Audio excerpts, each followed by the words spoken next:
pas, on n'aurait pas signé, et il n'y a pas dans l'histoire une guerre qui se termine sans traité ou sans accord. Je crois qu'ici, peut-être que les uns et les autres ne réalisent pas la complexité de la crise et les réponses que nous voulons y apporter. Je soutiens la prophétie dite tout à l'heure par mon collègue Paluku pour dire que c'est la dernière fois. Si on doit rappeler une petite histoire, vous allez voir que le Rwanda, à intervalles réguliers, a eu des fils à des têtes différentes. On peut rappeler l'AFDEL, on peut rappeler les CNDP, on peut rappeler les RCD, on peut rappeler les M23, les M23. Ça veut dire qu'il y a une volonté délibérée du Rwanda de construire son économie sur la base de l'instabilité dans l'est de la RDC. Je dois rappeler ici que cette guerre, c'est une guerre qui faisait avec intermittence, et puis il faut dire les choses telles qu'elles étaient. Il y avait une forme de complaisance il y a quelques années où on laissait faire le Rwanda construire son économie, exporter sa corruption à travers tous les circuits d'approvisionnement illicites qu'il y avait dans l'est de notre pays. Je dois rappeler que le président de la République, peu après son arrivée aux responsabilités, août 2019, a été l'un des acteurs qui ont permis de réconcilier le président rwandais et les présidents ougandais. C'est une illustration pour dire que nous avons fait le choix de la paix dès le premier jour. Mais lorsque, pour des motivations qui sont celles de la prédation, on vous l'impose, parce que 21 juin 2021, nous étions à Goma, où la veille, le président de la République s'est rendu à Rubavu-Gisenyi pour voir les conséquences de l'éruption du Nyiragongo. Donc en réalité, s'il y a une contrainte que nous avons avec le Rwanda, c'est une contrainte naturelle. Quoi qu'il en soit, nous devons aujourd'hui construire un modèle de paix et d'économie qui nous permette de faciliter la vie aux citoyens des deux pays. Je rappelle encore ce que le président de la République dit souvent, parce que nous n'avons pas de problème avec le peuple rwandais. Notre problème, c'est les régimes rwandais qui, à travers la guerre, veulent continuer à travers le massacre à construire notre économie sur notre dos. Alors, Willy Kalenga, ce qu'il faut savoir, c'est que dans aucune discussion, dans aucune négociation, nous avons lésiné sur ce que nous on appelle ligne rouge. Première ligne rouge, intégrité territoriale. Deuxième ligne rouge, souveraineté sur nos minerais. J'ai aimé l'exemple qui a été donné tout à l'heure sur, c'était par mon collègue Paluku, sur la production de l'or. En réalité, cette guerre a repris pourquoi? Parce qu'au-delà de notre engagement pour la paix clairement assumé, parce que nous étions à Goma, le président de la République était disposé pour avoir les accords basiques qui facilitent les déplacements de population et pourquoi pas aller plus loin avec un MOU qui permette à notre société Sakima et à la société rwandaise d'entrevoir de possibilités de coopération. Mais c'est évident que le modèle de la transparence n'est pas le modèle qui correspond aux attentes du président rwandais. S'il a quitté 70 millions de dollars à 2 milliards de dollars, il est évident que les Congos, c'est son beefsteak. Mais l'avantage que nous avons ici, dans cet accord, l'accord de Washington d'abord, je dois rappeler qui est le prolongement de ce que nous avons commencé à Luanda et qui a été saboté le 15 décembre 2024 parce que c'est le président rwandais qui n'est pas venu. Lorsque vous lisez cet accord, on cristallise les conflits parce que le Rwanda n'avait jamais admis être en guerre avec la RDC. Bon, on voit déjà que parce qu'Arcélé est pressé, leur ambassadrice a reconnu qu'ils sont en RDC. Aujourd'hui, nous avons un accord qui se cristallise, y compris les lignes rouges et les responsabilités. Maintenant, nous voulons clore une guerre de 30 ans. Elle ne peut pas se clôturer simplement parce que nous voulons la clôturer. Parce que pour danser le tango, on doit être à deux. Il est évident que toutes les signatures que nous avons eues, toutes les évolutions diplomatiques qu'on a eues, contrarient le président rwandais. La preuve, il parle sans arrêt, et lorsqu'il parle, il débite de choses inacceptables pour un chef d'État. Ça veut dire qu'il est dans une posture d'énervement. Donc, ça prend sûrement du temps, mais je crois que la stratégie que nous lui avons opposée lui permet aujourd'hui d'avoir les débuts et la fin de ses aventures dans notre pays. Je dois rappeler que notre stratégie, et la Première ministre, elle est là, repose sur 5 piliers. On a le pilier militaire, le front militaire, le front diplomatique, le front économique, le front médiatique et les fronts judiciaires. Sur le front militaire, je crois que beaucoup, lorsqu'ils parlent notamment de notre armée, ne sont peut-être pas suffisamment informés. D'abord, les problèmes ou les progrès que nous faisons pour nos forces armées depuis la prise de fonction du président de la République, des efforts de ce type n'ont jamais été consentis. Je prends un exemple, je suis parlementaire, c'est depuis 2012 qu'on parle de la loi de programmation militaire, c'est en 2022 que nous l'avons adoptée. Parce que là, au moins, nous avons un document stratégique qui nous permet de financer l'armée comme il faut qu'elle se finance. Première chose. Deuxième chose, jamais le Rwanda n'a perdu autant de militaires dans un conflit en RDC. C'est parce qu'au Rwanda, il existe l'omerta, où on ne peut pas parler, on n'a même pas le droit de pleurer ses morts. Mais lorsque vous lisez le rapport de Human Rights Watch, où vous regardez ces reportages faits par une National Broadcasting Channel, une chaîne américaine, vous voyez que les cimetières grossissent sans arrêt. Mais vous pensez que ces cimetières grossissent pourquoi? N'eût été la bravoure de nos militaires, peut-être que nous ne serions pas en train de discuter en ce moment. Donc il est important que les uns et les autres, bien au-delà de notre démocratie, que lorsqu'il s'agit des questions militaires, qu'on prenne les reculs qu'il faut. Au plan de la diplomatie, n'oublions pas que le président rwandais n'a jamais autant perdu en termes d'image ou en termes de considération ses propres alliés. Simplement parce que nous lui avons opposé une stratégie diplomatique claire qui repose sur un narratif clair. Au plan économique, vous avez suivi que nous avons amorcé une action contre Apple. Ce n'est pas seulement la seule entreprise, et d'ailleurs avec le ministre Moukoko, le ministre ici de la Justice ici dans la salle, nous travaillons pour que ces end-users, nous étions à Genève avec la Première ministre pour voir dans quelle mesure tous ceux qui profitent, y compris actuellement, de ces trafics illicites, puissent cesser de s'approvisionner sur de minerais qui viennent de massacres. Et puis nous avons le front judiciaire. Point n'est besoin de le rappeler, nous étions à la cour d'Arusha, nous sommes à la cour d'Arusha, et les Rwandais sera tenu responsable parce qu'il est hors des questions que ces crimes continuent de se perpétuer. N'oublions pas, Willy, depuis 30 ans, on n'a jamais eu une commission internationale d'enquête. Nous étions en février de l'année dernière avec la Première ministre à Genève. On a obtenu 2 résolutions à l'unanimité du Conseil des droits de l'homme pour qu'il y ait non seulement une mission d'établissement de faits, mais qu'il y ait une commission d'enquête internationale. Et donc, je vais terminer sur le point qui concerne maintenant les médias, le front médiatique. Parce qu'aujourd'hui, nous sommes dans une guerre hybride où malheureusement, notre démocratie est subtilisée par le réseau rwandais. Au Rwanda, il n'existe pas de contradiction. Au Rwanda, aucun Rwandais ne peut se permettre de relayer le discours de la Première ministre Judith Suminwa. Mais pourquoi nous prenons plaisir à partager le poison qui vient du Rwanda? Parce que toutes les informations qui distillent dans notre opinion n'ont pour objectif que de nous diviser. Et lorsque vous avez vu que leur stratégie du poison n'a pas fonctionné sur Uvira, ils ont sorti une deepfake, une vidéo du président Trump s'exprimant d'une certaine manière sur le président ou appelant les Congolais à se réveiller. Et parce que nous avons la vigilance qu'il faut, cette vidéo n'a pas produit les effets escomptés. Pourquoi? Parce que nous comptons justement sur la responsabilité des Congolais partout où ils se trouvent pour que nous puissions nous tous contribuer à préserver, comme l'ami de la société civile l'a dit dans les panels précédents, c'est que nous avons de plus précieux. Alors Willy, au-delà de la documentation qu'on a faite tout à l'heure, il y a cette question de la transplantation des populations, il y a cette question où on attaque nos chefs coutumiers. Ça veut dire qu'il y a une volonté de la part du Rwanda de perpétuer et d'enraciner ces conflits de sorte que lorsque la paix sera conclue, qu'ils soient en mesure de continuer d'avoir le relais. Et vous pouvez compter sur nous sur cet aspect, ils n'auront aucun espace. Je vais terminer sur la question du dialogue. Parce qu'on entend parler du dialogue à tout moment. Et certains ont même tendance à dire que le gouvernement ne veut pas du dialogue. Totalement faux. Le président de la République, en février 2025, avait tendu la main.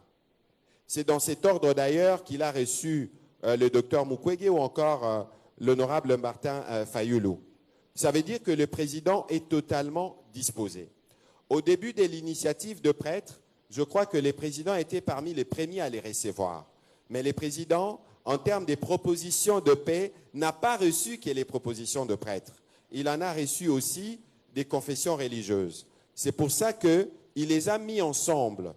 Aujourd'hui, il existe une feuille de route adoptée par toutes les parties prenantes pour que nous puissions aller vers la paix. Mais Willy Kalenga, dites-moi, l'origine de la crise, elle est d'abord sécuritaire. C'est une crise qui est liée à l'agression. Comment pensez-vous qu'on peut s'asseoir, parler de paix avec certains d'entre nous qui sont complices du mal? Lorsque vous avez des gens qui vont séjourner à Goma, c'est fort sécurisé à Goma. Ici, je pense au président sortant et à tous ses alliés qui créent, y compris un mouvement Sauvons le Rwanda au Congo, pour être ceux qui apparaissent pour que les pressions diminuent sur leurs parrains. Comment pensez-vous qu'on peut laver les linges sales en famille lorsque vous avez, y compris certains prêtres dans l'Église, disons les choses telles qu'elles sont, qui propagent de mensonges sur l'accord, y compris sur des choses qu'on n'a jamais signées. Et donc, il est important, qu'en ces jours de mémoire, qu'on se rappelle ce parcours. Je crois qu'il n'y a pas un gouvernement qui s'est autant investi pour que la paix qui va arriver au terme de tous ces processus soit une paix durable, une paix définitive qui permettra d'éclore le potentiel de développement de notre pays. Merci. C'est vraiment le porte-parole du gouvernement. Merci. Nous arrivons donc à la fin de ces deux panels parce qu'on les a raccourcis. Permettez-moi rapidement de dire ce que j'en pense, quelle est ma propre leçon. Une chose est certaine, la vocation des puissances de notre État a été établie aujourd'hui. Nous avons un État qui a comme pour vocation de devenir puissant. Mais c'est une puissance qui est basée sur des valeurs éthiques, morales et humanistes. Voilà le Congo qui a été aujourd'hui décrit. La guerre et l'occupation n'ont pas entamé cette marche vers le progrès. C'est une étape de notre histoire, mais ça n'empêchera pas le Congo de devenir puissant et de devenir en réalité ce pays solution tant rêvé par nos autorités. La paix est notre idéal et les accords sont signés, mais les accords ne privent pas le Congo de voir son armée monter en puissance.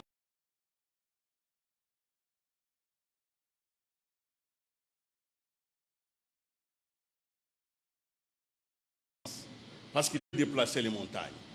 Nous arrivons donc à la fin de ce panel. Je voudrais sincèrement vous remercier, mais surtout demander à notre Madame la Première ministre, c'est moi qui vais l'appeler, pour qu'elle vienne. Elle n'a pas dit... Inviter respectueusement la Première ministre, chef du gouvernement, évidemment, à prononcer son mot de clôture concernant cette conférence, cette journée de mémoire. Je voudrais inviter toute l'assistance justement à écouter l'hymne de Congolais Téléma. Congolais Téléma est un programme diffusé sur la radio-télévision nationale congolaise, dont je salue la présence de la directeure générale, Madame Sylvie Elengue, également du DGA, Adolphe Voto. C'est un magazine d'éveil patriotique qui invite le Congolais justement à connaître l'histoire du Congo, à défendre le Congo et surtout par rapport à cette période très critique qui dure depuis 30 ans. Je rappelle que le programme, il est produit au niveau de la radio-télévision nationale congolaise du lundi au vendredi, dont l'objectif est une mobilisation, une sensibilisation de tout le peuple congolais face justement à cette agression injuste imposée à la partie est de la République démocratique du Congo. Tous, je vous invite à suivre religieusement l'hymne national et pour paraphraser la Première ministre, alors Congolais Totelema, l'hymne Congolais Téléma. C'est un point culminant et décisif de l'histoire du peuple congolais. L'indifférence n'est plus une option. Les forces de défense rwandaises et leurs supplétifs du M23 ont franchi nos frontières, occupé nos villes et nos villages, chassé nos compatriotes de leur foyer et instauré une administration parallèle. Les conséquences seront tirées et nous continuerons à renforcer nos forces armées pour être en mesure de faire face à toutes les menaces. Compatriotes, je vous appelle à la résilience et surtout à la résistance. Téléma.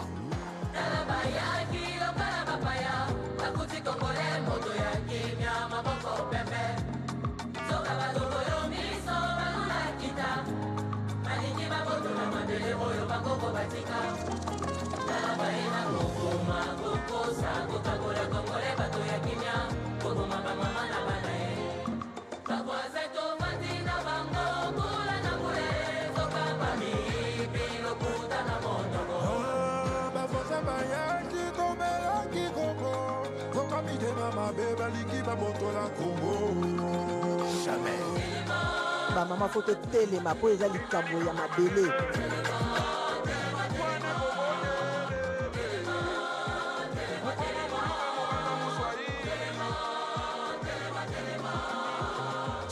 Ça suffit. Pour nos 2 345 410 km², la résistance s'impose.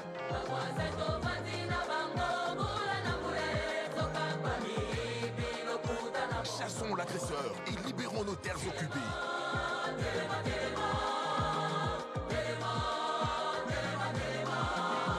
Libérons Rutshuru, Nirangongo, Goma, Masisi, Kalehe et Bukavu. Ezali Kamwama Bele. Téléma, exprimons l'amour et la solidarité envers nos compatriotes de l'Est. Je vous appelle à la résistance. La RDC ne tombera jamais.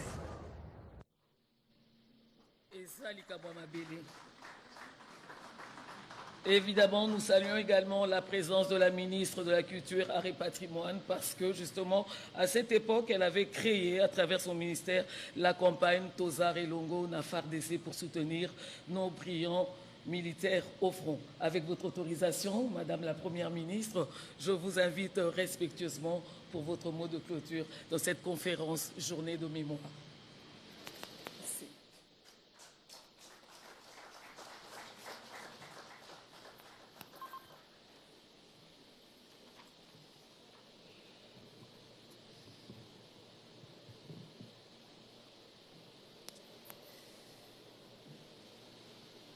Le 26 juin 2024, 2 semaines après mon investiture par l'Assemblée nationale, j'ai foulé Goma pour ma première itinérance en tant que Première ministre. La terre vibrait, des regards parlaient, et dans le tumulte des espoirs retenus, j'ai compris que gouverner commence par écouter. Ce jour-là, ma première itinérance n'était pas un déplacement, c'était un serment silencieux, celui de marcher avec le peuple congolais, pas devant lui, mais avec lui, marquant ainsi le début d'une gouvernance de proximité et d'un engagement renouvelé envers les provinces. Aujourd'hui, 27 janvier 2026, à l'occasion de cette journée de mémoire, pour saluer la résistance, la résilience et l'attachement profond à l'unité nationale, à mes frères et sœurs congolais, à la jeunesse à venir du pays, mon serment silencieux reste le même.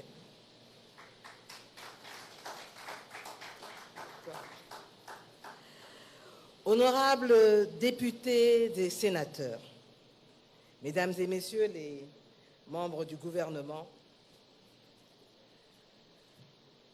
Mesdames et Messieurs chefs de mission diplomatique et représentants des organismes internationaux, Mesdames et Messieurs les membres du monde académique, Mesdames et Messieurs les membres de la société civile, distingués invités en vos titres et qualités respectifs, Mesdames et Messieurs, chers jeunes de la République démocratique du Congo, représentés ici par nos chers étudiants et étudiantes de l'Académie des Beaux-Arts.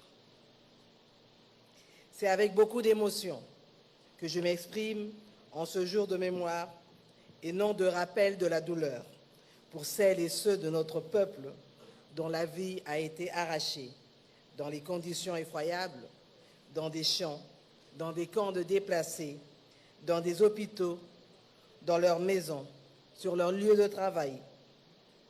Il nous rappelle des existences interrompues, des familles durablement marquées et une nation confrontée à l'épreuve la plus exigeante de son histoire récente. Ce souvenir n'est pas un simple acte de commémoration, c'est un acte de fidélité envers les victimes et un engagement renouvelé à refuser que la guerre, où qu'elle frappe sur le territoire national, devienne une normalité ou une habitude. La mémoire n'a de sens que si elle demeure exigeante, responsable et tournée vers l'avenir. Cette journée de mémoire s'inscrit dans une continuité historique profonde. Elle fait écho au sacrifice des martyrs de l'indépendance que notre pays a honoré plus tôt ce mois-ci. Hier, comme aujourd'hui, il s'agit d'une même exigence de dignité, d'un même refus de la domination et d'une même volonté de rester maître de notre destin.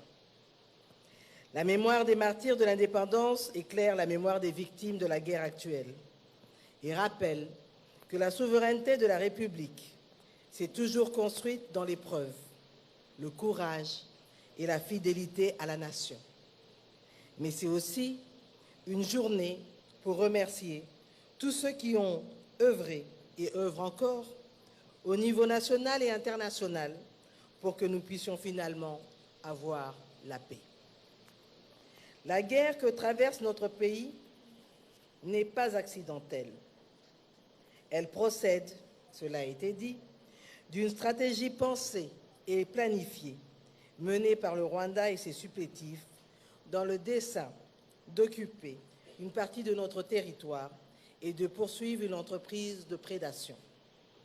Cette guerre vise le sol et le sous-sol de la République, mais elle vise surtout les vies, les foyers, les équilibres sociaux et l'avenir même de notre nation.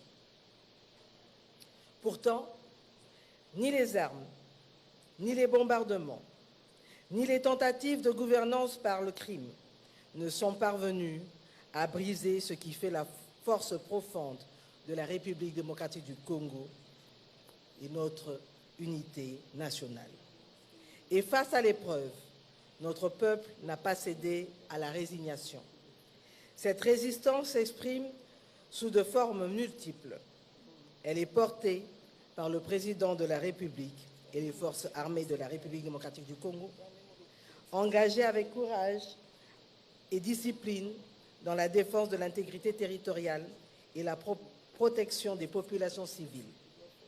Elle est portée également par le gouvernement et nos diplomates qui, dans les enceintes régionales et internationales, et même nationales, défendent sans relâche la vérité des faits, la souveraineté de la République et le droit de notre peuple à vivre en paix sur sa terre. Elle est enfin portée par toutes celles et tous ceux qui, dans les villes, les villages, les familles et les communautés, refusent la soumission, tiennent debout et résistent à l'épreuve, avec ou sans armes, dans la fidélité à la République. En honorant la mémoire de nos morts, nous affirmons surtout notre détermination à rester debout, comme au premier jour de cette guerre, pour la défense de notre patrie. Cette détermination s'inscrit dans l'engagement constant, impulsé par son Excellence Monsieur le Président de la République, chef de l'État et commandant suprême des forces armées, qui assume avec fermeté et responsabilité la conduite de la nation dans cette épreuve historique.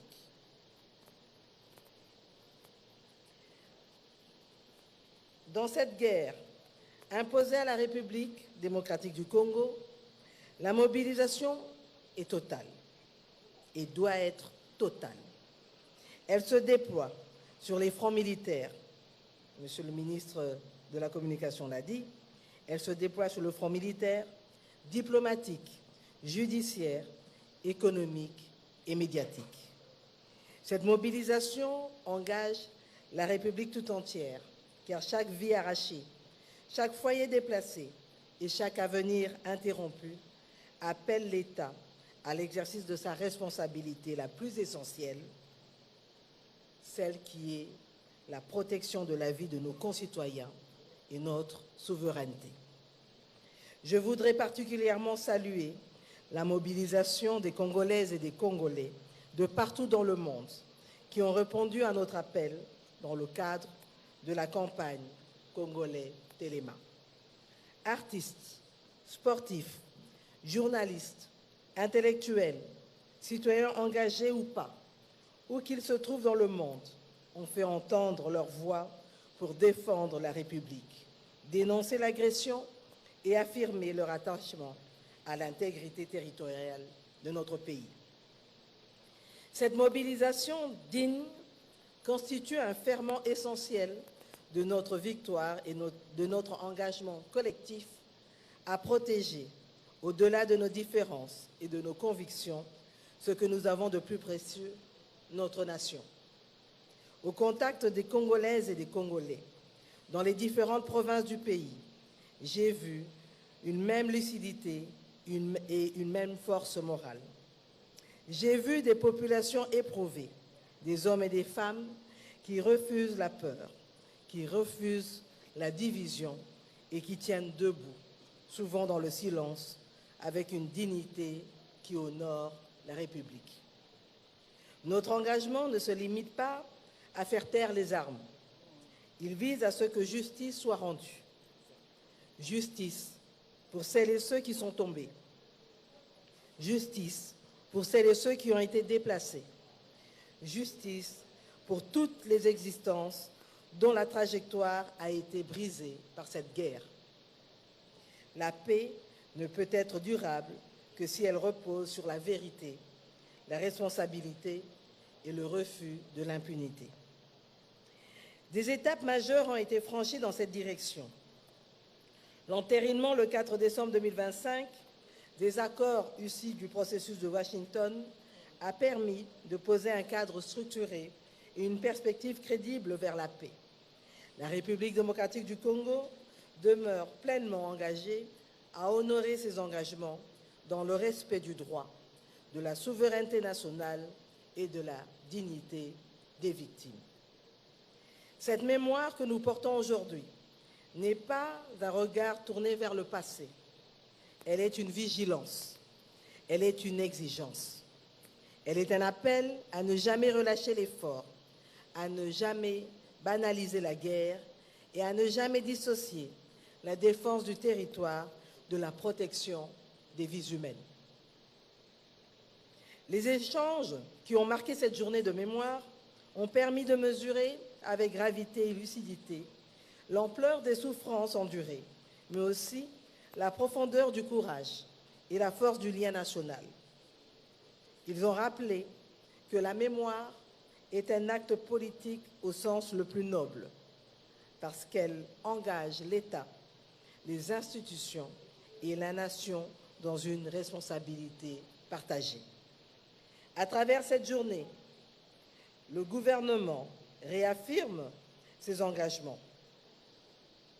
Défendre la souveraineté et l'intégrité territoriale de la République démocratique du Congo. Soutenir les forces armées dans leur mission régalienne. Protéger les populations, quelle que soit leur appartenance ethnique. Poursuivre sans relâche l'action engagée sur tous les fronts.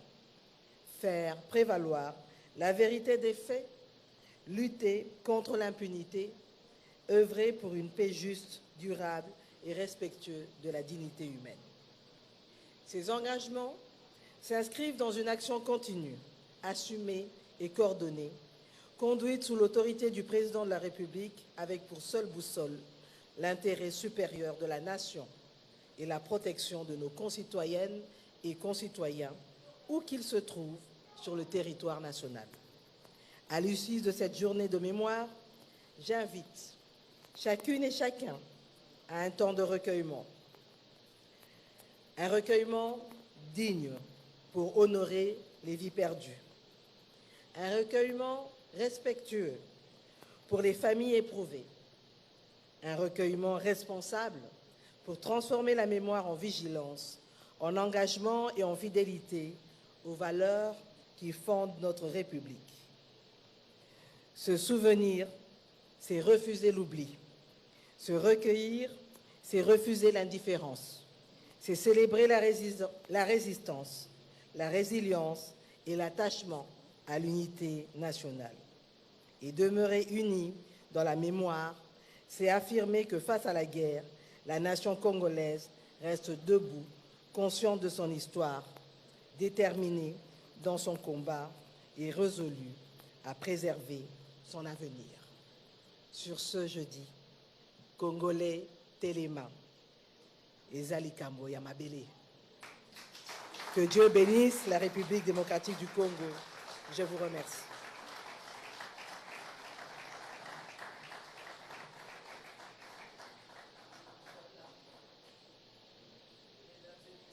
Et par ces propos justement de la Première ministre, chef du gouvernement, que nous allons passer à la deuxième étape de cette journée de mémoire qui est celle de l'exposition photo. Évidemment, je vais inviter le ministre de la Communication d'être le chef de la délégation, de conduire la Première ministre, chef du gouvernement, accompagné évidemment des membres du gouvernement, mais également des honorables députés et sénateurs. Une photo de famille d'abord? D'accord. Les panélistes.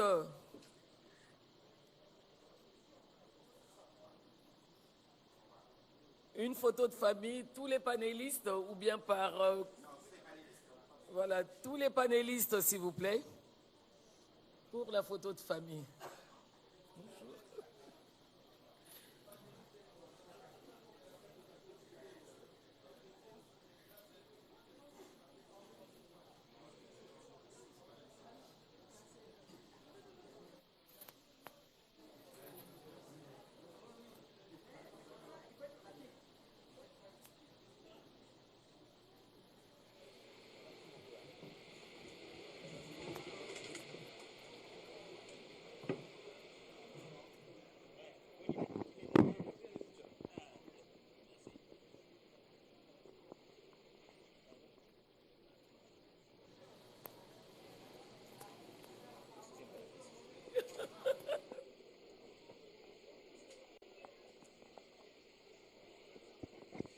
Mesdames et messieurs, merci de la confiance à la Radio-Télévision nationale congolaise. Vous venez de suivre ces différents exposés, mais surtout la clôture par la Première ministre chef du gouvernement, Judith Suminwa, qui avait pour commencer ouvert ces moments de réflexion, ce moment de mémoire.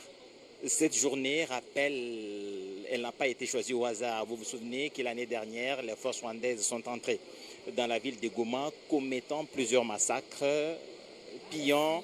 Et donc, on a retenu ce jour pour que le Congolais se souvienne. Et cette journée de mémoire a été caractérisée par le programme que vous avez suivi tout à l'heure. Il y a eu plusieurs panélistes. On a parlé des processus de paix, mais aussi des questions économiques ont été abordées, les questions humanitaires.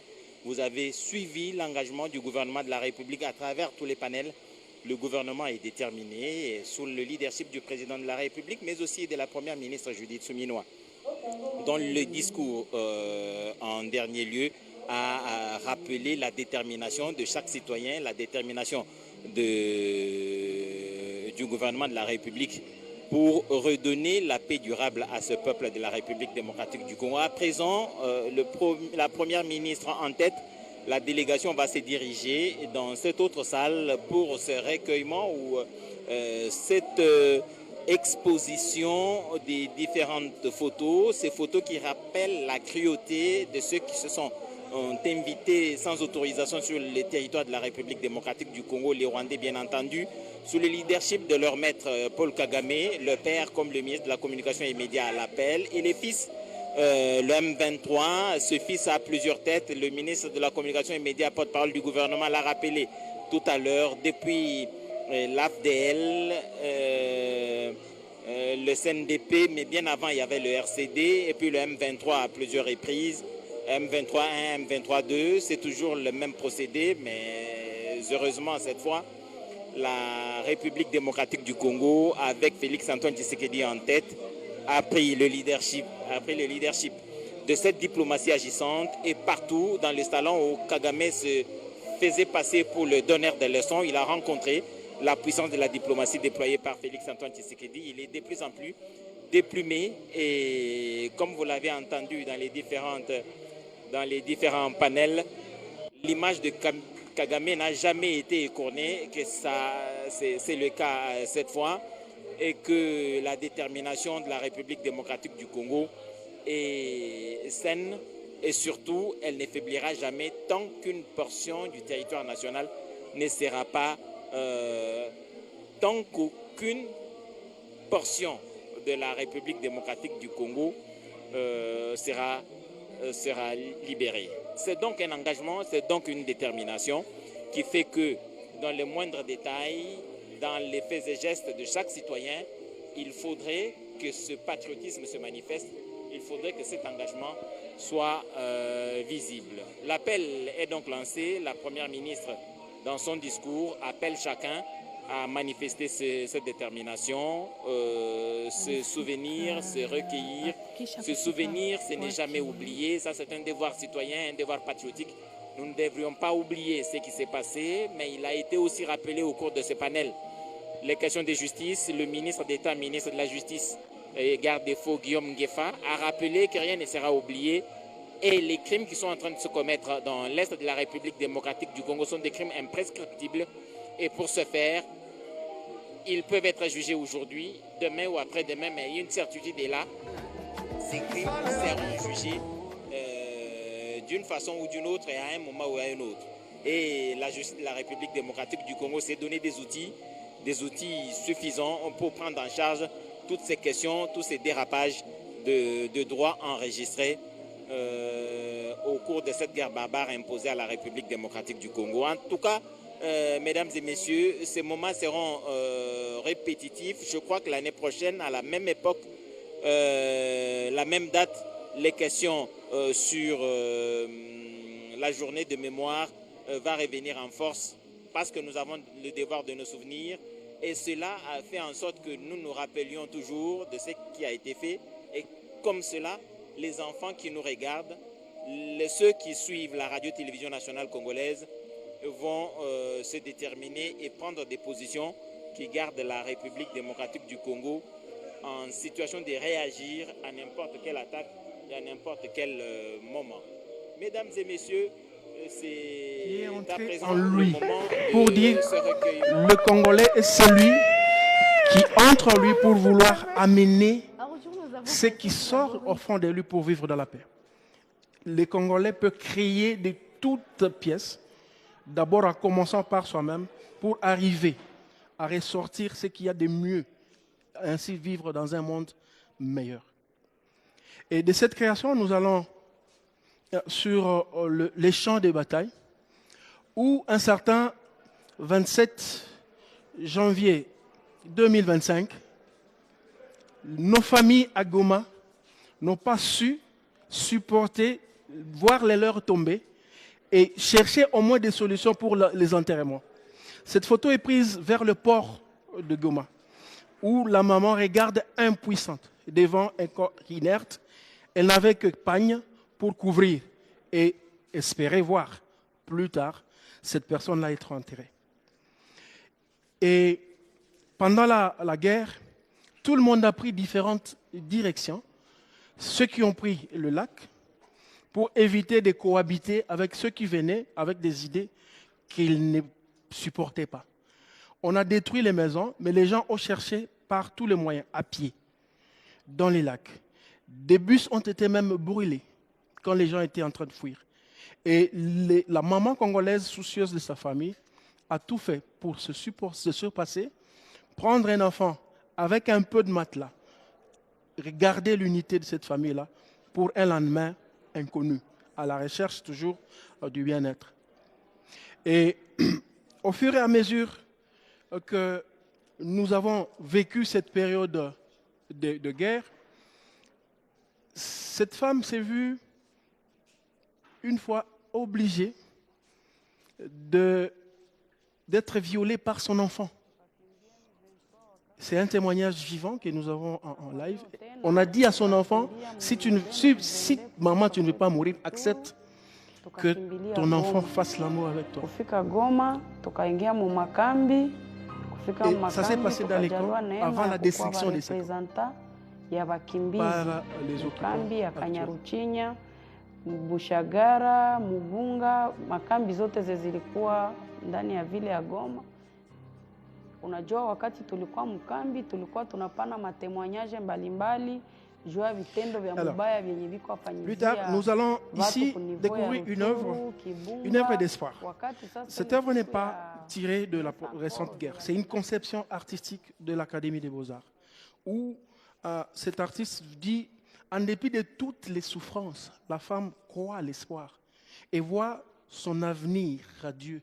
D'où il faut regarder d'où nous venons, où est-ce que nous allons. Alors elle s'expose devant cet espoir de voir la vie en se regardant de soi. Et là, vous verrez, pendant la fuite, même des personnes vivant avec handicap, ne sachant pas par où passer, sont quand même sortis de leur maison pour chercher un refuge quelque part. Ces enfants ont été victimes des balles. Innocemment, peut-être dormant dans la maison, mais ils ont été atteints par des balles. La même chose, même les personnes qui étaient sous les soins se sont vues privées immédiatement des soins à cause de la barbarie qui est en train de se passer chez nous. Mais cela n'a pas empêché que l'on croit, qu'on dise le lendemain peut être meilleur. Cette résilience, en dépit de nos blessures, nous pouvons jouer, nous pouvons chercher comment nous rendre utiles. Ces tableaux nous démontrent une sorte, oui, on souffre, mais on est résilient pour un futur qui est certainement celui que nous attendons tous. Et chacune des légendes que nous avons mises, ce sont des légendes assez poétiques qui essayent de nous montrer qu'il faut toujours croire à un avenir radieux pour la République démocratique du Congo.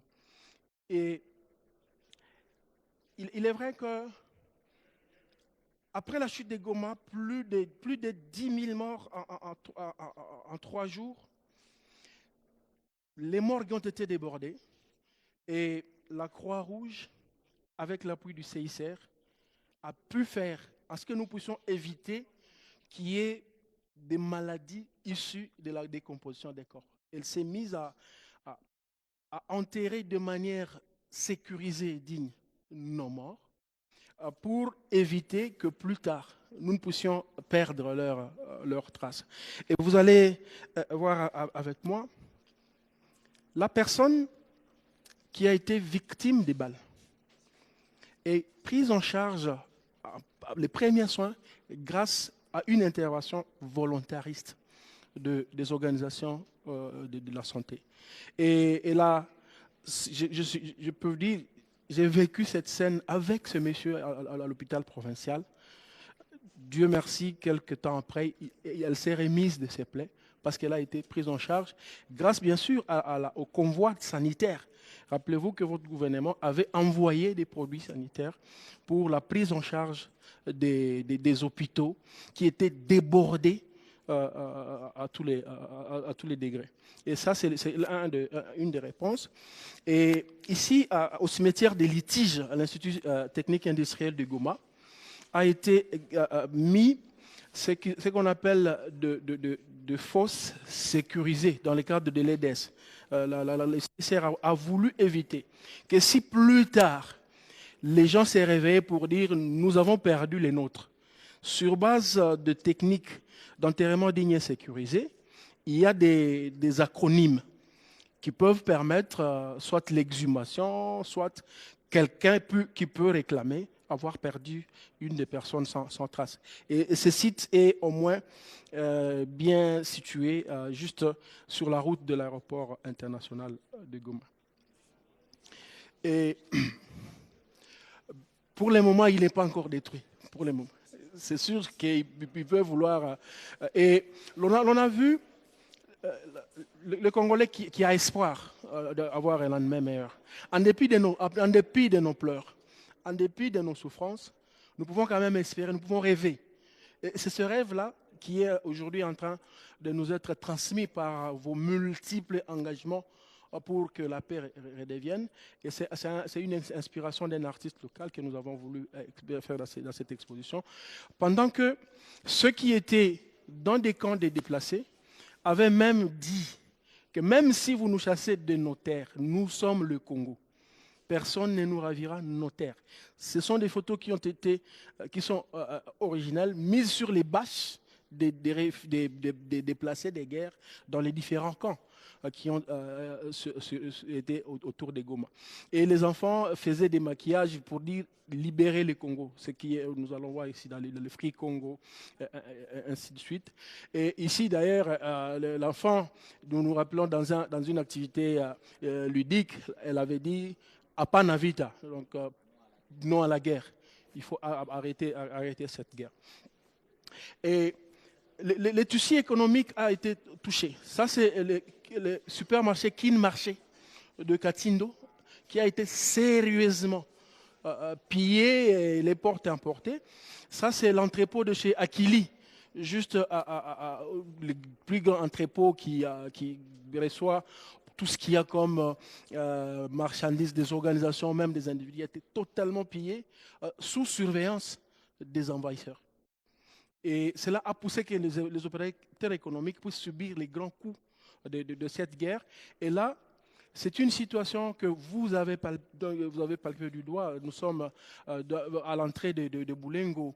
Rappelez-vous, quand vous êtes arrivé à Mugunga, ces camps ici n'existent plus parce qu'ils ont voulu faire disparaître les traces. La première des choses quand ils prennent les cités, c'est d'abord chasser les déplacés pour faire disparaître toutes les traces de crimes, qui est un crime de guerre. Et cela a poussé, sans tenir compte de l'état physique des personnes, ils ont été tous amenés à quitter et à partir sans assistance, sans logistique. Et ça, nous avons vécu sur les terrains dans la ville de Goma, juste après la chute. Mais qu'à cela ne tienne, la réflexion profonde de cette famille, c'est de dire, nous voulons un jour que nous puissions retourner dans de bonnes conditions chez nous, d'où les enfants qui, en jouant ludiquement, disent, nous serons victorieux. Et on a un avenir qui est prometteur avec l'implication du gouvernement que vous chapeautez. Voilà le gros de cette exposition créative et des reportages de terrain. L'exposition va faire le tour. La première programmation est de 2 semaines, mais il sera public. Donc on va les déplacer d'ici, on le mettra au rond-point Forescom, au rond-point dans des grandes entités, pour que les gens comprennent que nous devons dire plus jamais ça.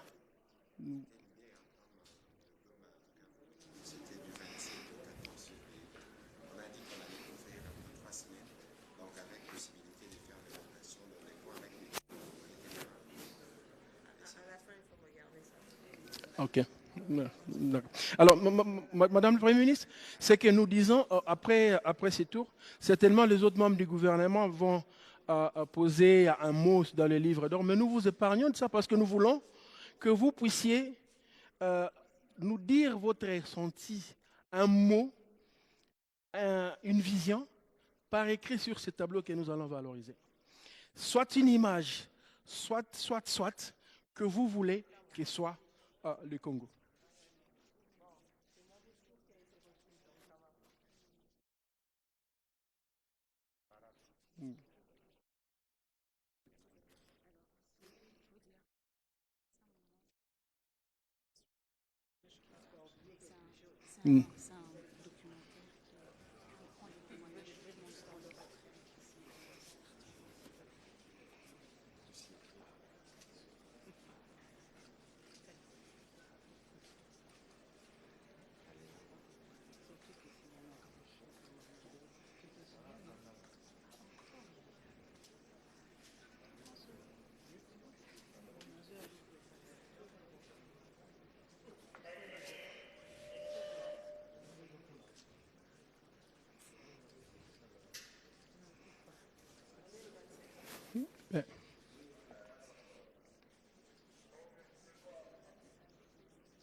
Merci, Excellence. Non, disons qu'apparemment, ils n'ont pas fini. C'est pas fini. Il y a un documentaire. Il y a 2 minutes. Culturelle et associative de la ville de Goma. La chose la plus simple qui me rendait heureux, c'est de me réveiller à Goma. C'est de me réveiller en sachant que je peux payer 1000 francs pour voir ma mère.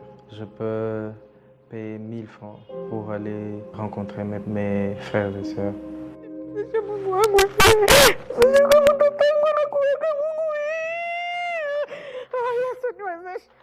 À Rutshuru, nous avons passé tout d'abord une semaine en train d'écouter les détonations d'armes lourdes, d'armes légères. Ces moments-là, on n'avait même plus d'appétit, on ne pouvait plus sommeiller parce qu'on s'attendait à tout moment. Un certain 27 octobre 2022, la guerre a atteint les centres du territoire de Rutshuru. C'est alors que tout a changé. Chez moi, c'était un refuge. Avant que la guerre n'atteigne Goma, j'avais déjà accueilli des indigènes qui venaient de Sake, d'autres de Rutshuru et d'autres villages autour de Goma. C'était très souvent des jeunes activistes.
Kwa majina wananiita Rosette Keta Emanuela. Niko mzaliwa wa Masisi, mimi naolewa Rutshuru. Tangia 2007 tunakimbia vita kwetu, tulianza vita ya CNDP, tukakimbia M23 wakati ya Bosco Ntaganda, na kwa leo tena tukakimbia. Ilikuwa le 3 Mars wakabeba bwanangu. Bakatafuta muua biko nasema ile siku ya Jenecosta alireklamaka jua nini banafunga wengine Kagame yeye anaweza fave pata vile jua nini yeye hawezi mfunga la hesa wengine kwenye balibera kamwende jua alikuwa ba mingi. Mungu akamsaidia naye akaponyoka muvale akaenda. Sasa sie tuko kunyumba nilikuwa sijue kama alishatoka. Tukashtuka konvo inakuya kufika mule bakaniuliza bwanako iko wapi utupatie bwanako. Nikawaambia hapana bwanangu sijue kwenye iko juu mulimubeba. Siajua vile mulimubeba wapi mimi mulimubeba. Pale juu wako washafunga mtoto wangu mikono wakakata ile kamba na kisu. Wakamtosha mango zote. Mimi hawakuzitoshako mtele wakakokota. Ikapasuka ilikuwa kirobe kia kikwembe kikapasuka. Wakaambia mtoto wangu lala mamako. Wakamwambia utamulala wala tutakuwa. Akawaambia maana kama ni kuniua kifo yangu manake imefika muniua. Pale wakampiga risasi muliziba goshi hapa hivi mkifua. Mtoto akaanguka chini. Kuanguka chini pale sikujua kama alinipiga jido kama ni nani. Wa kwanza kanipanda ako, wa pili, wa tatu.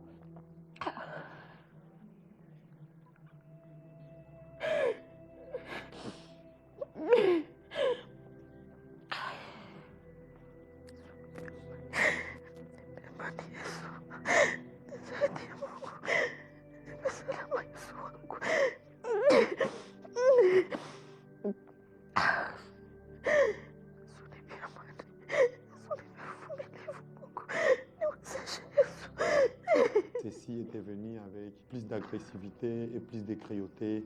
Ça m'a vraiment fait peur jusqu'à ce qu'il m'avait été obligé de quitter. Si Goma tombait, peut-être qu'on va la reprendre dans une semaine ou deux. Je suis parti dans l'espoir de rentrer très tôt. Et à Goma, ça n'a pas marché. Les rebelles ont foncé vers Bukavu. J'ai encore fui à Bukavu pour aller à Bujumbura. Arrivé à Bujumbura, il y a aussi les policiers burundais qui commençaient à prendre les jeunes Congolais pour les amener dans les camps. C'est donc sur ces images difficiles que quitte la première ministre à cette position. Elle a commencé par les photos qui a expliqué comment ces atrocités ont été vécues, mais comment aussi la population, les enfants gardent espoir.